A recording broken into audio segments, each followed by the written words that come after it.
지난주는 믿음의 인내를 위해서 우리가 하나님의 자녀라는 정체성을 잘 기억하고 우리 하나님께서는 기계적 평등이 아니라 공평하게 세마여 주실 것을 우리가 소망하면서 우리가 서로 연대하면서 인내할 것을 나누었습니다. 그런데 우리 신앙생활 가운데요, 특별히 그 인내가 필요한 영역이 있는데 바로 그것은 기도 생활이 아닐까 합니다. 왜냐하면 이 기도 생활은요, 어떤 자동 자판기처럼 아니면 요술 램프처럼 우리가 기도한다고 해서 바로 응답되지 않기 때문에 기도의 인내가 필요한 것 같습니다. 야고보 사도 역시 이미 1장 5절과 6절을 통해서 여러분들이 믿음을 가지고 하나님께 기도할 때 의심하지 말고 두 마음을 품지 말라고 했습니다. 왜 이런 얘기를 했을까요? 우리의 기도는 바로 응답되지 않기 때문에, 우리의 기도가 바로 응답되지 않을 때 우리 마음속에 의심이 생길 수 있기 때문에 야고보 사도는 그렇게 권면을 했습니다. 그런 차원에서 우리는 이 기도 생활을 잘 해야 되는데, 한 가지 조심스러운 것은 우리가 기도 생활을 많이 해야 되는데 때로는 어떤 경우에는 많이 한다는 것이 나로 하여금 영적인 교만감이나 또 잘못하면 신비주의로 빠질 수 있고요, 또 반대로 잘못하게 되면 이걸 자율적으로 하라고 하면 우리 인간의 본성은 자꾸 기도하지 않을 이유를 댑니다. 그래서 어떤 사람은 꼭 우리가 기도해서 응답되는 것이 아니라 때가 됐기 때문에 응답이 된다라고, 또 하나님은 모든 것을 다 알고 계시기 때문에 우리가 굳이 기도하지 않아도 된다라고 그렇게 얘기하면서 기도하지 않으려 합니다. 이런 차원에서 C.S. 루이스는요, 기도의 자리로라는 책에서 다음과 같은 얘기를 했습니다. 그리스도인의 삶을 격식에 치우친 율법 체계로 둔갑시켜서는 안 됩니다.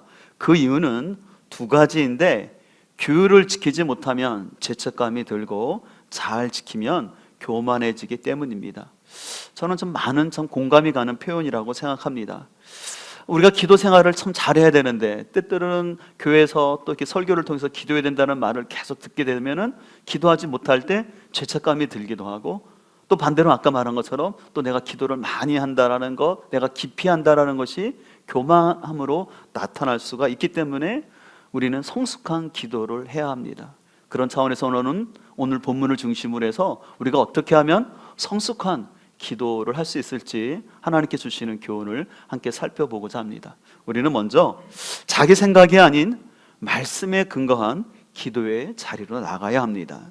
오늘 12절을 보게 되면, 내 형제들아 무엇보다도 맹세하지 말지니 하늘로나 땅으로나 아무 다른 것으로도 맹세하지 말고 오직 너희가 그렇다고 생각하는 것은 그렇다 하고 아니라고 생각하는 것은 아니라 하여 정죄받음을 면하라 라고 얘기합니다.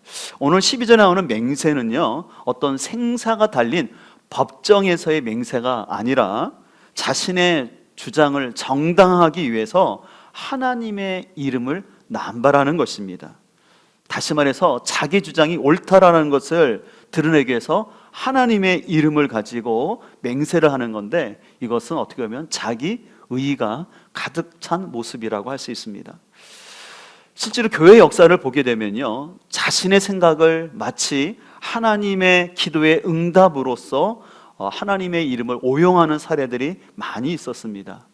최근에도 북한의 그 땅굴을 통해서 북한이 제2차 한국전쟁을 일으킨다라는 그 하나님의 응답을 받았다는, 그래서 미국에서 건너온 어느 한 여전도사의 그 애언으로 인하여서 많은 사람들이 흔들렸고 실제로 많은 사람들이 동남아로 피신한 적도 있었습니다.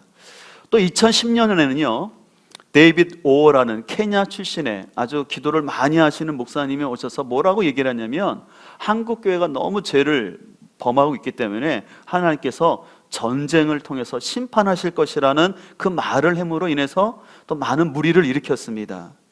근데 이들은요, 이 자신들의 그 애언이 빗나가면 뭐라고 말하냐면, 자신의 애언을 듣고 한국교회가 기도했기 때문에 하나님께서 그 전쟁을 피하게 하셨다, 그런 식으로 변명을 하게 됩니다.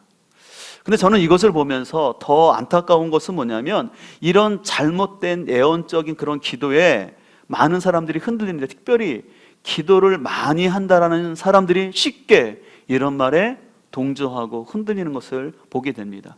제가 잘 아는 목사님도 실은 한국 전쟁이 일어난다는 말로 인하여서 그 교회 건물에다가 다 이렇게 합판 철판으로 다 막고 또 비상식량을 한참 모아놨던 적이 있어요. 근데 목사님이 전혀 그럴 뿐이 아니신데 그렇게 돼서 참 안타까웠었는데, 감사하게도 그 이후에 모든 것들을 잘 회복하고 또 회개하고 그러셔서 지금 아주 교회가 건강하게 세워지고 있습니다.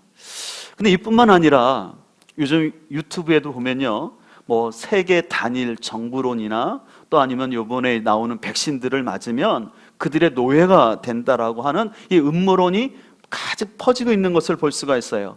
근데 이런 음모론을 퍼뜨리는 사람들의 특징 중에 뭐냐면, 그 자신들의 주장을 정당하기 위해서 자신들이 하나님으로부터 응답을 받았고 성경의 말씀이 이런 것이다라고 오용하는 사례들이 있는 것을 볼 수가 있습니다. 그렇기 때문에 우리는 기도할 때, 또 어떤 기도 응답을 받을 때 이것이 자기의 주장과 생각이 아니라 하나님 말씀에 근거해서 우리는 기도를 해야 합니다. 이런 차원에서 오늘 17절을 보게 되면, 엘리야는 우리와 성정이 같은 사람이로되 그가 비가 오지 않기를 간절히 기도한즉 3년 6개월 동안에 비가 오지 않았다라고 얘기합니다. 오늘 야고보 사도는 흩어져 있는 그 성도들을 향하여서 그들의 삶 가운데 기도의 삶이 잘 이루어지기 위해서 우리가 잘 알고 있는 구약의 엘리야 선지자를 예를 듭니다. 우리는 엘리야 선지자하면 어떤 이미지가 가장 강하게 떠오릅니까? 850대 1의 그 싸움 가운데 엘리야가 아주 뜨겁게 기도함으로 인하여 하나님으로부터 불이 내리게 했던 그런 뛰어난 선지자로 생각합니다. 하지만 오늘 엘리야의 기도는요, 그 자신의 의의나 자기 생각이 아닌 철저히 하나님 말씀에 기반한 기도였다는 사실을 우리가 잘 알아야 합니다. 그런 의미에서 열왕기상 18장 36절을 보면 이렇게 말씀합니다. 저녁 소재 드릴 때 이르러 선지자 엘리야가 나아가서 말하되 아브라함과 이삭과 이스라엘의 하나님 여호와여, 주께서 이스라엘 중에서 하나님이신 것과 내가 주의 종인 것과 내가 주의 말씀대로 이 모든 일을 행하는 것을 오늘 알게 하옵소서라고 얘기합니다. 오늘 엘리야의 기도는요, 철저히 하나님의 영광을 드러내면서 하나님 말씀에 근거하여서 자신이 기도하고 있다라고 얘기합니다. 왜냐하면 열왕기상 18장 1절을 보면 이렇게 이미 하나님 말씀하셨어요. 많은 날이 지나고 제3년에 여호와의 말씀이 엘리야에게 임하여 이르시되 너는 가서 아합에게 보이라, 내가 비를 지면에 내리라 이야기해야 한다라고 말하면서 하나님께서는 이미 엘리야에게 말씀을 주셨던 것이었습니다. 그래서 오늘 엘리야의 기도는 그가 특심히 열심히 있어서가 그 기도가 응답된 것이 아니라 하나님 말씀에 근거해서 그 약속의 말씀을 붙잡고 기도할 때 하나님이 응답하셨음을 우리가 잘 기억할 수 있기를 소망합니다. 이런 차원에서 우리는 기도할 때 내 생각이나 자신의 욕심이 앞서지 아니하도록 끊임없이 우리 기도에 대해서 하나님의 말씀에 점검을 받아야 돼요. 내가 기도하는 제목도 뿐만 아니라 기도의 어떤 응답이라는 현상 가운데도 하나님의 말씀에 근거한지를 잘 분별하지 해야 됩니다. 우리가 말씀에 기반하지 아니하고 기도 자체에만 함몰되다 보면은 때때로는 나의 욕심과 또 우리 안에 치유되지 않는 것들이 하나님의 뜻으로 오해돼서 나타날 수 있기 때문에 그렇습니다. 저의 부끄러운 간증을 여러분들 많이 들었던 기억이 있을 텐데, 제가 신학교 막 입학해서 어떤 결혼을 위해서 기도할 때 어떤 한 자매를 놓고 제가 3일 금식했다라는 간증을 기억하실 것입니다. 여러분, 당연히 한 사람을 놓고 3일 금식하면 어떻게 했어요? 당연히 꿈에 나타나고 그게 하나님의 응답이라고 제가 큰 실수를 했던 적이 있습니다. 저는 그것을 통해서 그렇구나, 우리가 열심히 기도하는 것도 중요하지만 내 생각과 감정에 앞서게 되면 잘못된 응답을 받을 수 있다는 것입니다. 그래서 우리는 늘 나의 생각과 나의 감정보다 늘 하나님의 말씀 가운데서 분별해야 합니다. 그래서 소망하는 것은, 저는 여러분들이 할 수만 있다면 더욱더 기도의 자리로 나아가시되 그 기도 가운데 말씀에 근거하여 기도하시고 또 말씀 안에서 분별하면서 여러분의 삶 가운데 풍성한 기도의 삶이 이루어지길 소망합니다. 두 번째로 우리는 개인 기도와 공동체 기도의 균형을 이루어야 합니다. 오늘 13절은 이렇게 말씀합니다. 너희 중에 고난당하는 자가 있느냐? 그는 기도할 것이요 즐거워하는 자가 있느냐? 그는 찬송할지니라 라고 말하고 있습니다. 여기 보면 고난과 즐거움이라는 단어가 나오는데, 어떻게 말하면 우리의 삶은 이 고난과 즐거움이라는 그 삶 전체 가운데 우리 삶은 때로는 알 수 없는 고난이 오기도 하고 또 즐거움이 반복되는 것을 볼 수가 있어요. 그래서 오늘 야고보 사도는 여러분의 삶 가운데 고난이 옵니까? 그러면 기도하십시오. 또 여러분의 삶 가운데 즐거움이 있습니까? 그렇다면 찬송하라고 얘기합니다.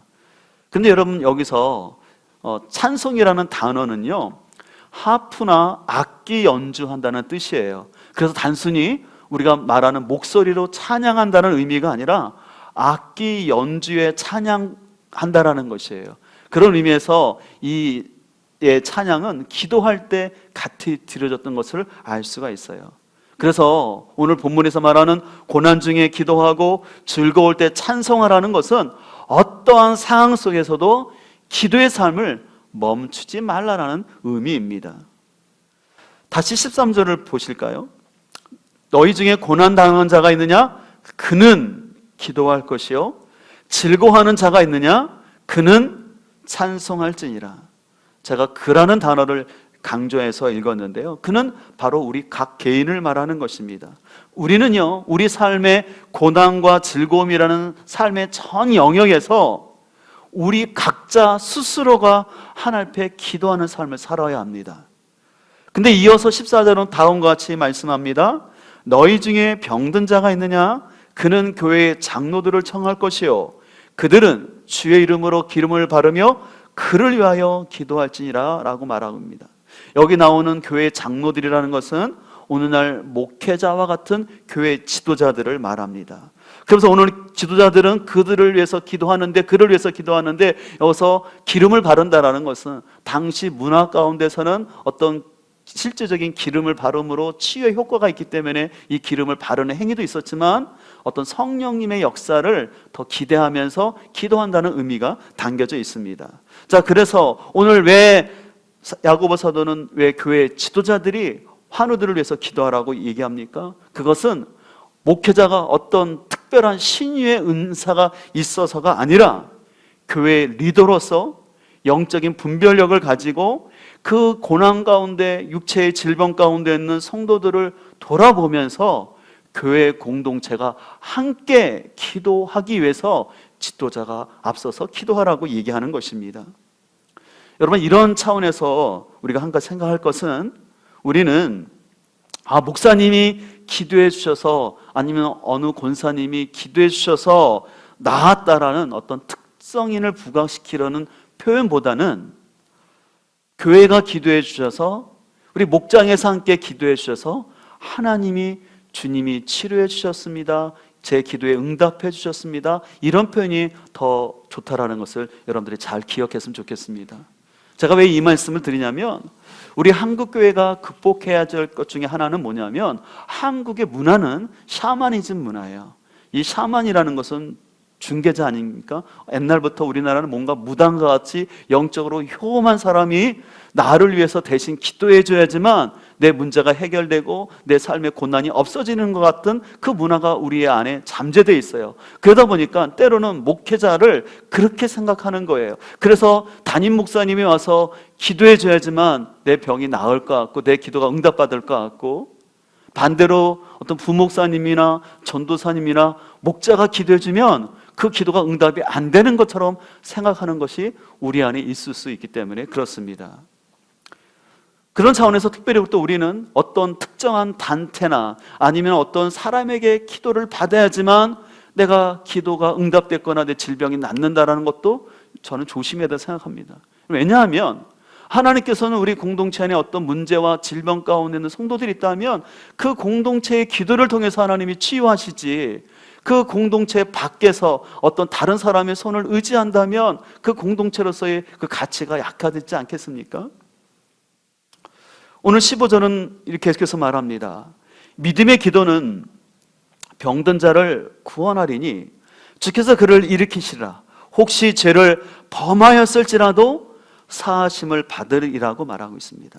여기서 혹시 죄를 범하였을지라는 단어는 가정법을 사용하고 있습니다. 이 가정법을 사용했다라는 것은 모든 병의 원인이 꼭 죄라는 것은 아닙니다. 또 그렇다고 해서 실은 또 질병의 원인에는 죄의 문제도 있다라는 것을 얘기하고 있는 것이에요. 그렇기 때문에 교회 지도자가 그 고난과 질병 가운데 있는 그 성도들을 찾아가서 그 사항을 들어보고 그 삶 속에서 세심한 분별력을 가지고 함께 상담하면서 함께 기도할 필요가 있다라는 것입니다. 예를 들어서 제가 우리 교회 처음 부임했을 때 어떤 성도님이 전화 왔어요. 목사님, 제가 지난 간밤 동안 한잠도 못 잤는데 귀신이 하도 역사해가지고 그 귀신 내쫓느니라고 잠을 못 잤다고 와서 기도를 해달라는 거예요. 그래서 제가 바로 갔지요. 갔더니 진짜 그 문 앞에 빗자루가 있더라고요. 이 빗자루 들고 어제 그 귀신 내쫓느니라고 그래서 잠을 못 주무셨다라는 거예요. 근데 제가 가만히 얘기를 들어보니까 이건 귀신의 문제가 아니라 그 나이가 드심으로 인해서 잠을 못 주무신 거였어요. 그리고 또 여러 가지 신경 쓰는 것 때문에. 그래서 제가 그 어르신 집사님께 기도는 당연히 해드렸죠. 그런데 바로 제가 잘 아는 원장님께 연결을 해드리고 그래서 약을 드시고 근데 금방 나으셨어요. 그래서 그 부인되는 집사님이 저를 보면 목사님 너무 감사하다고 그때 이렇게 좋은 병원을 소개시켜줘서 실제로 보면은 제 경험상이지만 이렇게 귀신 들렸다 어떤 그런 경우에 대부분 보면은 그냥 정신적인 문제예요. 그래서 오히려 약을 먹고 상담을 받으면 잘 해결될 수 있는데 우리는 너무 영적으로 그것을 해석해서 특별히 어떤 기도의 은사가 있는 기도원들을 찾아가서 우리 성도님들은 그러지 않았으면 좋겠는데 절대 어떤 안차를 한다고 해서 눈에다가 손을 얹고 막 기도한다거나 어떤 함부에다가 이렇게 손을 얹고 때리는 그런 기도는 합당하지 않는 것이에요. 그래서 교회 지도자가 필요한 일은 그런 일인 거예요. 왜냐하면 얘기를 쭉 하다 보면은 실은 어떤 분들은 그 삶 속에 규칙적이지 않고 잘못된 생활 속에 이렇게 생활함으로 인해서 병이 올 때가 있거든요. 그럼 그 부분에서 얘기를 해줘야 되는 거죠. 또 어떤 사람들은 또 내가 병이 걸렸다라는 것 때문에 괜히 죄책감이 어떤 수치심이 드는 분들이 있어요. 왜냐하면 우리는 어떤 질병을 어떤 그 고난의 문제를 나의 죄와 연계시키는 마음들이 있거든요. 그럴 때는 잘 상담을 하면서 그것은 결코 당신이 잘못해서 그 죄가 온 것이 질병이 온 것이 아닙니다라고 또 위로해주고 함께 기도할 필요가 있는 것이죠. 그런 차원에서 오늘 지도자들이 와서 기도하라고 얘기를 하는 것입니다. 계속해서 16절에 이렇게 말합니다. 그러므로 너희 죄를 서로 고백하며 병이 낫기를 위하여 서로 기도하라. 의인의 간구는 역사하는 힘이 큽니다 라고 얘기합니다. 오늘 16절에 보면 서로라는 말이 반복되는데 이것은 공동체가 함께 기도하면서 특별히 기도하는 가운데 자신의 죄를 서로 돌아보면서 서로 기도한다는 의미입니다. 어떤 죄를 어떤 교회처럼 공개적인 자리에 나와서 고백하라는 것이 아니라 우리가 기도하다 보면은 내 허물과 죄가 보이지 않습니까? 그래요. 그래서 우리가 목장 나눔 속에서 또 내가 저희 이런 연약함이 있었습니다라고 고백하면서 우리가 서로의 연약함을 위해서 또 그 필요한 기도 제목을 함께 기도하라고 권면하는 것입니다. 이런 차원에서 오늘 13절에서는 우리가 어떤 고난과 즐거움이 있을 때 그가 우리 개인이 기도할 것을 말합니다. 그와 동시에 14절과 16절에서는 우리 공동체가 함께 기도할 것을 오늘 야고보 사도는 우리에게 교훈하고 있습니다. 그렇기 때문에요, 우리의 삶 속에는요, 개인의 골방 기도와 이 공동체의 기도가 균형을 이루는 것이 중요합니다. 왜냐하면요, 우리가 골방, 개인의 기도 없이 이 공적인 기도 가운데만 있다 보면 때로는 자기 자신을 잘 성찰할 수가 없어요. 자신을 깊이 돌아볼 수가 없습니다. 또 반대로 공동체와 함께 기도하지 않고 자신의 개인 골방으로만 깊이 들어가다 보면 잘못하면 어떤 신비주의나 자기 아집 속에 빠져서 균형을 이룰 수 있어요. 그래서 실제로 기도를 많이 하는 분들 중에 조심할 것은 뭐냐면 어떤 것이 보이기도 하고 들릴 수가 있거든요. 근데 그것이 하나님 말씀 안에서 잘 공동체에서 해석이 돼야 돼요. 근데 잘못하면 자꾸 거기에만 집중하게 되면은 나중에는 상담이 앙될 정도로 거기에 혹 빠질 수가 있기 때문에, 그래서 우리가 공동체와 함께 기도하고 내가 기도 가운데 들었던 것, 느꼈던 것들을 함께 나누고 점검받는 게 그래서 필요한 거예요. 특별히 우리가 지난주 계속해서 누가복음을 큐티하고 있는데, 여러분 누가복음 5장과 6장을 보게 되면 예수님께서는요, 많은 예수님의 치유 사역으로 해서 인기가 많아질수록 홀로 일부러 의도적으로 떨어지신 것을 볼 수가 있어요.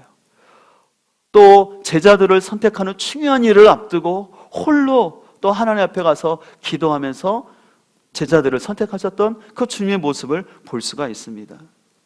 그렇기 때문에 우리의 삶 속에서는 이 개인 기도와 이 공동체의 균형이 이루는 것이 너무나 중요합니다.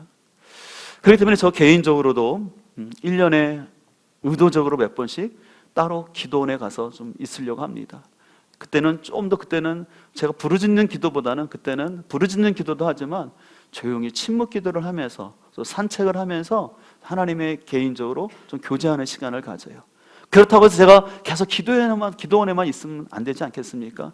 그래서 소망하는 것은 우리 공동체가 이 공동체적인 기도와 함께 이 개인 기도가 잘 균형 있게 풍성한 교회가 되길 소망합니다. 세 번째로 우리는 간헐적 기도가 아닌 반복적인 기도 습관을 가져야 합니다. 오늘 17절은 이렇게 말합니다. 엘리야는 우리와 성정이 같은 사람이로되 그가 비가 오지 않기를 간절히 기도한즉 3년 6개월 동안 땅에 비가 오지 아니했다라고 말합니다. 여기서 성정이라는 단어는요, 다른 성경에는 우리의 본성이라고 말하고 있어요. 다시 말해서 우리와 같은 본성이 있는 사람이라고 말하는 것입니다. 뭘 말하고자 하냐면 엘리야가 특별해서 그가 기도 응답을 받은 것이 아니라 엘리야가 하나님 앞에 간절히 기도했기 때문에 하나님이 응답하셨다라고 얘기합니다. 특별히 여기서 간절이라는 단어는요, 머리를 무릎 사이에 놓고 기도한다는 의미와 함께 또 반복적으로 기도한다는 의미가 담겨져 있습니다. 왜냐하면 이 간절이라는 단어가 프로시케, 또 기도했다라는 단어가 프로시코마인데 이 단어가 비슷해요. 성경에서는요, 같은 단어가 비슷한 단어가 반복되면 강조의 용법이에요. 그래서 엘리야는 하나님 앞에 간절한 기도와 함께 반복해서 기도함을 알 수가 있어요. 그래서 오늘도 18절을 보게 되면 그가 다시 기도하니, 다시 엘리야는 반복적으로 기도했습니다. 그래서 실제로 열왕기상 18장 42절을 보면 이 엘리야가 어떻게 기도한지를 더 볼 수가 있어요.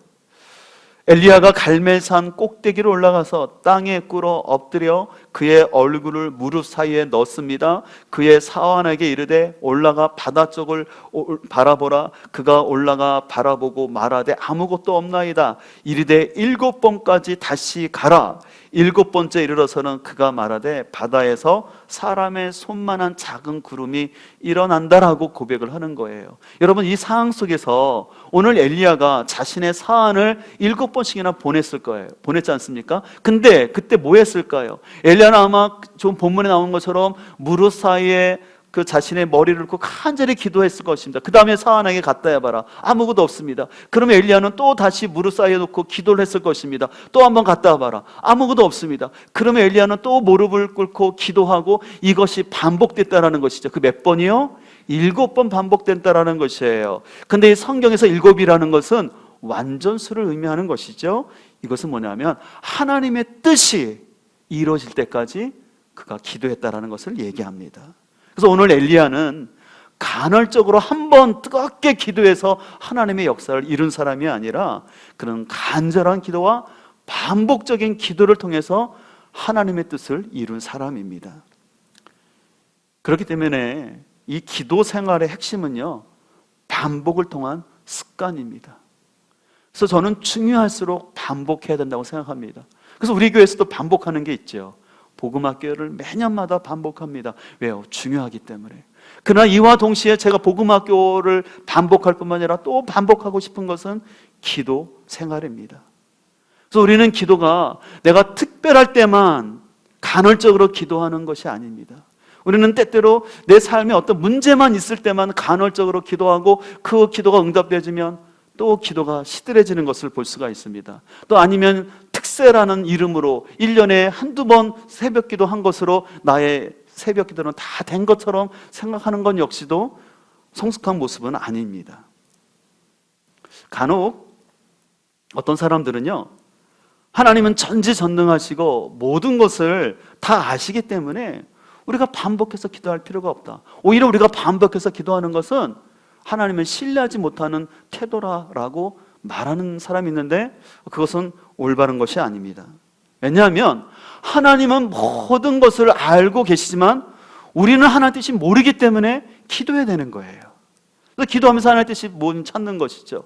또 하나님은 전능하셔서 모든 것을 하실 수 있지만 근데 하나님은 기도하는 사람을 통해서 그 일을 하기로 작정을 하셨다는 것이에요. 하나님께서는 사람을 배제하고 하나님 혼자 능력을 베푸시는 것이 아니라 바로 하나님께 순종하고 기도하는 사람을 통해서 하나님의 능력을 나타나시기 때문에 우리는 반복적으로 기도해야 될 줄 믿습니다. 또 어떤 사람은 이렇게 말하는 사람도 있어요. 자신은 하나님 앞에 사소한 것은 기도하지 않고 영적으로 깊은 것, 수준 높은 것을 위해서 기도하지 뭐 하나님께 뭘 달라, 뭘 이렇게 음식 사달라 그런 기도는 안 한다라고 얘기를 합니다. 근데 저는 그것도 맞지 않다고 생각합니다. 여러분, 그런 의미에서 C.S. 루이스가 아주 참 타당한 얘기를 했어요. 이렇게 얘기합니다. 하나님께 유치한 것을 구할 줄 모르면 큰 것도 구하지 못할 것이다. 하나님 앞에서 너무 고상해서는 안 된다. 저는 이것을 읽는데 참 무릎이 쳐지더라고요. 그래요. 실은 여러분들, 우리가 하나님 앞에 기도할 때 믿음의 단계에 따라 우리는 하나님 앞에 당연히 나의 필요를 구하는 건 아니겠습니까? 어떤 사람이 처음 예수 믿으면서 뭐 십자가의 원리와 복음의 원리를 깊이 깨닫고 성숙한 기도를 하겠습니까? 당장 내 질병에 문제가 있기 때문에, 내 물질에 문제가 있기 때문에, 어떤 관계에 문제가 있기 때문에 하나님 앞에 기도하는 거 아니겠습니까? 근데 하나님은 그런 기도를 야, 너 이렇게 수준 낮은 기도하냐? 라고 하지 않는다라는 거예요. 예수님께서 가르치신 주기도문에도 일용할 양식을 위해서 기도하라고 하지 않았습니까? 그래서 우리는 구체적으로 나의 사소한 거 기도해야 되는 거예요. 그래서 실은 저도 어느 때는 운전을 위해서 기도합니다. 또 명절 같은 때 또 아이들과 함께 어디를 갈 때 아이들 보고 기도하라고 그래요. 운전 하나님께서 운행하는데 안전을 지켜달라고, 또 오고 가는 게 편안케 해달라고. 그래서 우리는 하나님 앞에 구체적으로 기도하는 것이 필요해요. 그래서 여러분의 삶 가운데 내가 이런 거 기도해도 되나? 여러분, 그런 거 생각하지 마시고 우리가 순수하게 하나님 앞에 구하기를 소망합니다. 그러면서 내가 꼭 영적으로 깊은 기도를 해야지만 되는 것처럼 생각하지 않기를 소망합니다. 또 한 가지 우리가 기도할 때 우리가 기억할 것은 우리는 자꾸 기도를 어떤 응답이라는 결과에만 포커싱을 두게 돼요. 그러다 보면은 우리는 내가 원하는 대로 내 기도 응답이 되지 않으면 나는 잘 기도를 못하는 사람으로, 그래서 내가 기도한 것은 가치가 없는 것으로 생각합니다. 근데 아니에요. 하나님께서는 우리의 기도에 때에 따라 여러 가지로 응답하시는 방법이 있지만 여러분들, 내가 원하는 결과를 떠나서 기도하는 것 자체가 하나님의 기도 응답이라는 사실을 여러분들이 알 수 있기를 소망합니다. 여러분들, 내가 하나님 앞에 하나님을 신뢰하고 그 하나님을 신뢰하기 때문에 내가 뭐 30분에서 1시간 이상씩 그분한테 머물고 간구할 수 있다는 것, 저는 그것이 하나님의 응답인 줄 믿습니다. 그리고 실은 그런 기도의 시간들을 통해서 하나님과의 친밀감이 점점 증대됩니다. 그래서 여러분, 기도는 쉽게 말해서 두 가지인 것 같아요. 기도는 요청과 소통인 거예요. 하나님께 요청하는 거예요. 그리고 소통하는 거예요. 소통은 말하면 친밀감이에요. 그래서 여러분들 이런 표현을 안 했으면 좋겠어요. 나는 수준 높은 기도를 하고 낮은 기도하지 않는다라는 표현 하지 않았으면 좋겠어요. 어떻게 그런 낮은 기도합니까? 아니에요. 우리 인간은 연약함이 있기 때문에 하나님 앞에 가장 필요를 위해서 기도할 뿐만 아니라 그 기도에 따라 더 하나님 앞에 나아갈 수 있는 것이죠. 요즘 우리 사회에서 그 간헐적 단식이라는 유행이 있어서 저도 예전에 이 간헐적 단식을 좀 했던 적이 있어요. 근데 아시는 것처럼 제가 작년에 담낭 제거 수술을 할 때 그 의사 선생님과 함께 상담을 하면서 저 같은 경우는 이 간헐적 단식이 맞지 않기 때문에 새끼를 꼬박꼬박 드시되 양을 줄여서 이렇게 하는 게 좋겠다라고 얘기했습니다. 실제로 저는 그것이 저도 맞다고 생각해요. 우리가 다이어트나 이 건강관리도 이 갑작스럽게 하는 것보다 제일 좋은 건 꾸준하게 하는 게 제일 좋은 것 같아요. 그래서 꾸준하게 3-4끼를 다 먹을 때 적절하게 골고루 먹으면 되는 거라고 생각합니다. 그런 의미에서는 우리의 신앙생활도 갑자기 간헐적으로 뭘 하고 그러는 것보다는 그냥 꾸준하게 할 수 있으면 좋겠습니다. 그래서 실은 우리 교회에서 이렇게 새벽에 만나와 저녁에 다윗의 장막 예배를 이렇게 2번의 예배를 드리는 이유는 예전처럼 꼭 새벽 예배만 나오라는 건 아니에요. 왜냐하면 요즘 현대인의 생활 패턴이 많이 바뀌어지고 또 개인의 그 신체 리듬에 따라서 어떤 사람은 새벽이 맞는 사람이 있는가 하면 어떤 사람은 저녁이 맞는 사람이 있거든요. 그러면 어찌하든지 간에 그 삶 가운데 새벽이 됐든 저녁이 됐든 간에 그때 기도하는 거예요. 그러면서 하나님 앞에 중요한 것은 이 하나님께 요청하고 소통하는 이 관계가 끊임없이 이루어지는 것, 그것이 중요한 것이죠. 그래서 제가 오늘 말씀을 맺으면서 우리 공동체가 좀 구체적인 적용을 함께 나누기를 원하는데요. 소망하는 것은 우리가 일주일에 하루 정도는 우리 목장 식구끼리 새벽이 됐던 저녁이 됐든 간에 좀 함께 기도했으면 좋겠습니다. 그리고 여러분의 개인의 삶 가운데 나름대로 여러분의 개인 기도 시간을 따로 만드셔서 산책하면서도 좋으니까 하나님과 좀 소통하고 좀 친밀감을 누렸으면 좋겠습니다. 제가 목회하면서 저는 제자훈련에 대해서 굉장히 관심이 많았어요. 특별히 대학교 때 제가 제자훈련을 받고 참 그 유익성을 알기 때문에 이 제자훈련에 관심이 많은데, 제가 초창기에 제자훈련을 오해했던 것 하나는 뭐냐면 어떤 성경 공부 과정들을 한 단계 한 단계 마치고 어떤 성경책을 공부하는 것이 제자훈련을 생각했어요.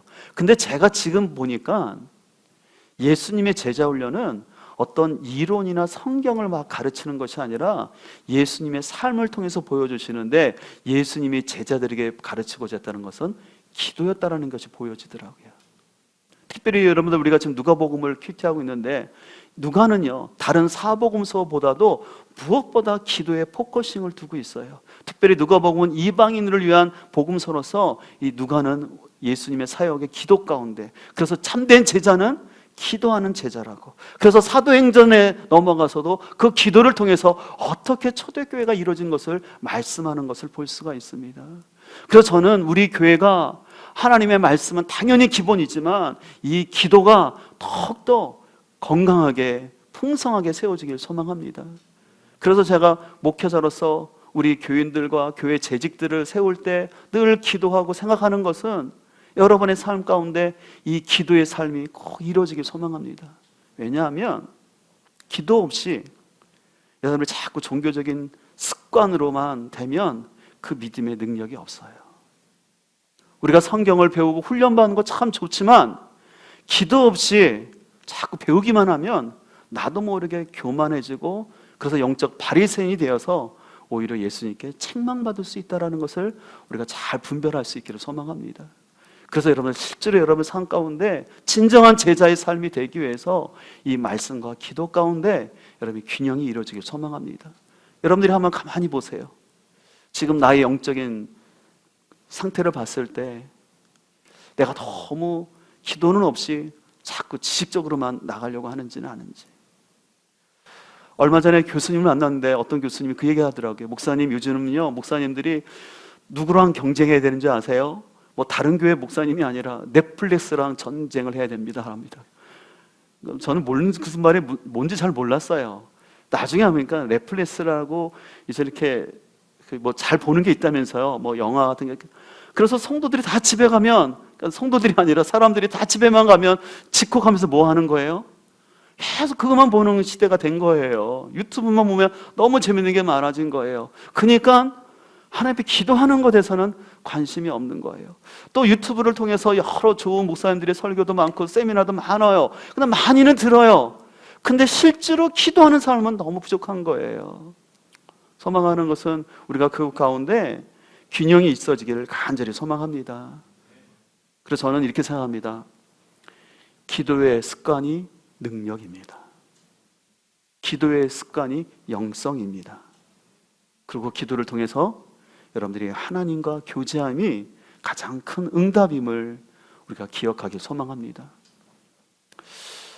제가 일부 시간에도 잠깐 말씀을 나눴는데, 원래 원고에는 없는 얘기인데, 저는 저희 자녀들이 이제 독립할 이제 시기가 점점 다가오는데, 제가 예전에도 한번 말씀드렸지만, 저는 저희들이 자녀들이 독립할 것은 나이가 들었기 때문에 독립하는 것이 아니라, 저는 저희 자녀들이 하나님 앞에서 말씀을 묵상해서 자신의 삶을 분별할 수 있고, 그리고 하나님 앞에 11조를 하면서 물질의 주인이 하나님인 것을 알고, 그 다음에 무엇보다 기도 생활을 통해서 어디를 가든지 어떤 상황이든지 기도를 통해서 그들의 삶이 하나님 앞에 훈련되어지길 소망합니다. 그것이 됐을 때 저는 독립을 해야 된다고 생각합니다. 그것이 안 된 상태에서 그냥 사람들이 어디가 좋다, 무슨 이렇게 뭐 조기 유학이 좋다고 해서 막 자녀들을, 아주 준비도 안 된 자녀들을 바깥으로 내보내보다는, 전 개인적으로 저와 같이 있는 시간을 통해서 이 자녀들에게 이 기도의 훈련, 말씀 묵상의 훈련이 좀 이루어지길 소망합니다. 저 개인적인 저희 가정의 저희 철학이지만 이것이 여러분의 삶 가운데도 저는 잘 적용됐으면 좋겠습니다. 여러분들의 자녀가 단순히 좋은 학교, 좋은 데만 빨리 가려고 하는 데만 초점을 두지 마시고, 여러분의 자녀 가운데 기도의 유산이 물려지길 간절히 소망합니다. 우리 교인들을 보게 되면 진짜 기도 유산을 잘 받아서 그것을 유지시키는 가정 보면 너무나 기뻐요. 그래서 제가 그런 가정을 위해서 기도할 때는, 하나님 그 기도 유산이 더 물러가게 하여 주셔서 진짜 많은 사람들의 모델이 되게 해달라고 기도합니다. 그래서 기도하는 가정은 이게 틀리구나, 기도하니까 하나님께서 저 가정을 저렇게 인도하시는구나, 저 자녀의 삶을 저렇게 인도하구나, 그것이 보여지길 소망합니다. 그리고 혹시 여러분 중에 당대 내가 처음 예수님을 믿는 가정이 있습니까? 그렇다면, 그렇기 때문에 여러분들은 기도를 더 많이 하셔야 돼요. 그래야지만 더 하나님의 은혜가 있을 줄 믿습니다. 여러분들 기도를 많이 한다고 해서 이것이 결코 공로주의가 아니에요. 행위구원을 이루자라는 것이 아닙니다. 소망하는 것은 오늘 이 기도에 대한 말씀을 통해서 여러분들 안에 기도 때문에 죄책감이나 또 반대로 교만함이 아니라 성숙함을 가지고 기도의 자리로 더 나올 수 있기를 소망합니다. 우리 성도가 있어야 할 자리는 기도의 자리인 줄 믿습니다. 오늘 말씀을 기억하면서 함께 찬양하기를 원하는데요, 이 찬양은 참 옛날부터 오래 불렀던 찬양인데 좀 가사가 너무 좋죠. 오늘 집을 나서기 전 기도했나요? 오늘 받을 은총 위에 호소했나요? 기도는 우리의 안식, 빛으로 인도하리. 앞이 캄캄할 때 기도 잊지 마세요. 참 옛날 찬양이지만 너무나 귀한 찬양이라고 생각합니다. 이 시간 오늘 말씀을 기억하면서 함께 기도하는 마음을 가지고 함께 찬양하도록 하겠습니다.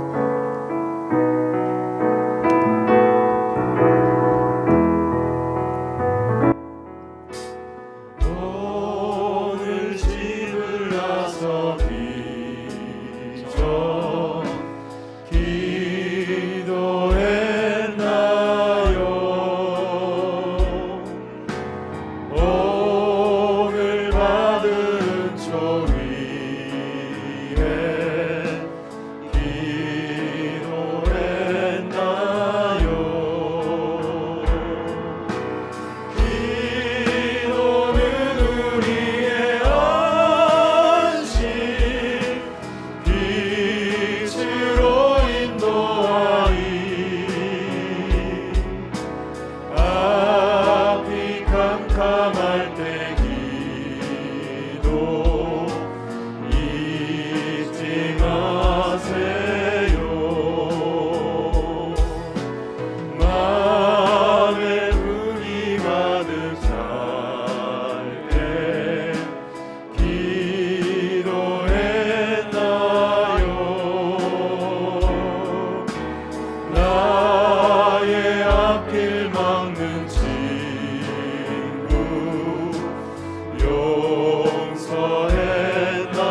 중에서 일어나서 함께 찬양합니다. 어려운 시험 당할 때